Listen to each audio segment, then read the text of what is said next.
Come on through, Cookie. I want to put my soapbox. That's basically it.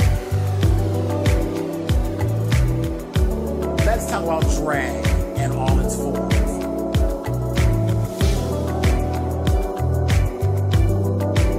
What, Cookie?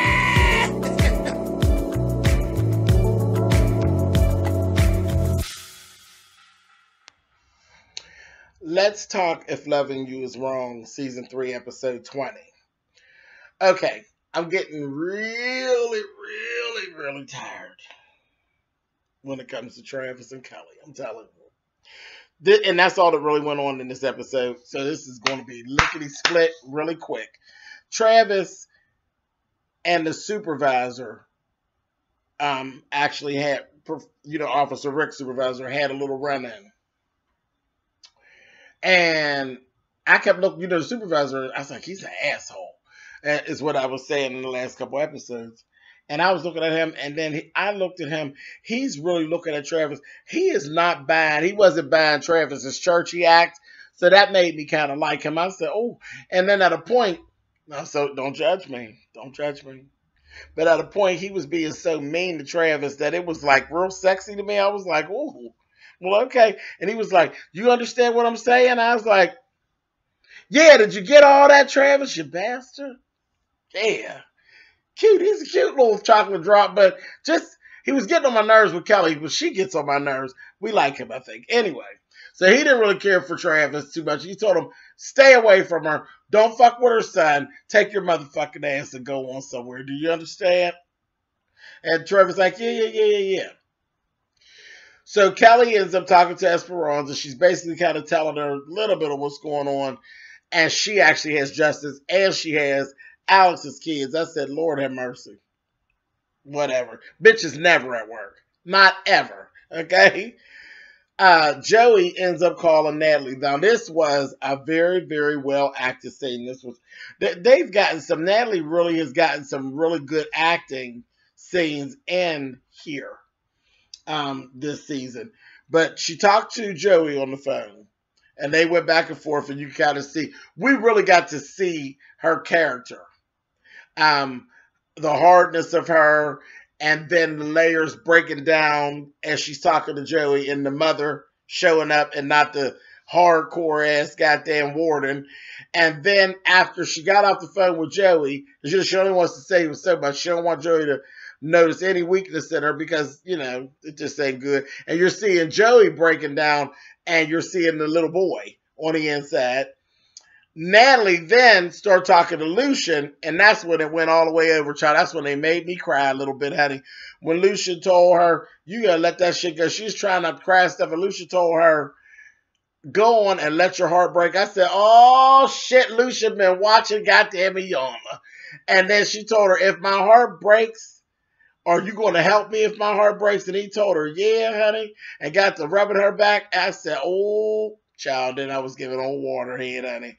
But that was a really, really well-acted, well-written, good scene. I give it to Tyler when he fucks up. I got to give it to you when you do it. It was well-acted. It was well-written. It was shot really, really good.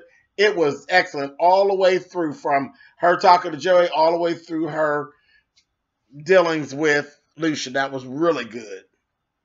Next, let's talk about Randall and that damn Julius. Julius just he's just too bold. He done went right on to Randall's house, okay? And he has his file that was supposed to go to the judge, which was the evaluation of his mental state, okay? Which actually helped with the fact that they were able to write him out of the will because he's crazy as shit. And he basically threatened Randall and told him, you're going to rewrite this to make me look better because you didn't fuck me around. And then he ends up telling Randall, I'm going to come back tomorrow afternoon to get it and all of this. And then he says, you know what? I like to hug my friends. And he went and he pulled up on Randall and he hugged Randall and he threatened him. He told him, he said, I heard that you, some old dirty cop tried to hang you. If you don't fix this shit and you try to fuck me again, then I'm going to be the one that hangs you. And then I just kind of looked at Julius. I said, see, it's becoming very clear that Julius likes the boys, honey. Because the way he hugged up on Randall and grabbed Randall around his head, honey. And y'all know Randall's body is sickening, honey. Sickening. He ain't got all of this. Is kind of whoop. But from here down, Randall is the business. Honey, he was holding on to him. I said, honey, Miss Julius, you come on out of that, honey. Back up a little bit, girl. She was enjoying her time at the Lucky Stiff Motel, honey. I said, we got to watch Julius. Julius really likes the boys. Anyway, moving on. Brad, Alex, and Eddie all end up at the office together. Alex is there talking to Brad, telling him, thank you for saving the baby. This, that thing, that goddamn Eddie came in there. I don't know what kind of shit Eddie be on. He called that girl a hoe. He called her a bitch. He called her a goddamn tramp. And he just thinks that all of this is just the way that he's supposed to be talking to her. I wouldn't give a damn if she is his cousin. And her husband is standing there. You just talk to her like, fuck Brad. You ain't got no respect for her, Brad, and nobody else. Brad grabbed his goddamn ass and took him and drug him and threw him out that door. I said, punch him. Threw his ass out there. Then the next thing you know, a little bit after that, he come dragging Marcy into I said, you know what? I can't with him. He had Marcy all hemmed up and shit. She's like, get off of me. Get off of me. I said, oh, he's ridiculous. Bruce said, here you got 2 whores in there. Just going on and on. And, Marcy steady going at Alice, giving, oh, yes, girl, you came to see my man. This, that, thing, and the other. And they going back and forth. And Brad keeps saying, stop it. Marcy, you need to stop. Because he asked you to stop. And it's getting to a point where I understand what you're doing, but it's going to backfire on you, girl. And he's going to end up not liking you. So you might want to stop that. Anyway, you better lay low, bitch. Anyway, so Lucian actually had a conversation with some dumb boy and sitting around talking about that, they just shooting back and forth. And of course, Pete doesn't really realize that Lucian is FBI. So he's saying, make sure you tell the officer outside the door, this, that, and the other, what we're talking about. And he basically let him know that Ben needs to be watched. So, and that Ben had been hanging around Eddie.